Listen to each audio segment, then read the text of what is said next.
മരണം വിതയ്ക്കുന്ന പകർച്ചവ്യാധികളുടെ ഭീതിയിലാണ് ആധുനിക മനുഷ്യ സമൂഹം ഇന്ന് ജീവിക്കുന്നത്.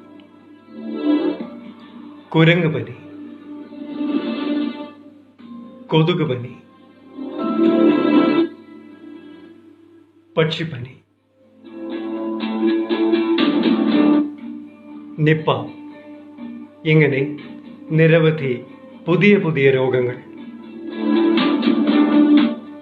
എന്നാൽ മനുഷ്യരും മറ്റു പക്ഷിമൃഗാദികളും കാട്ടിൽ ഒരുമിച്ച് ആരോഗ്യത്തോടെ സഹവസിച്ച ഒരു കാലമുണ്ടായിരുന്നു.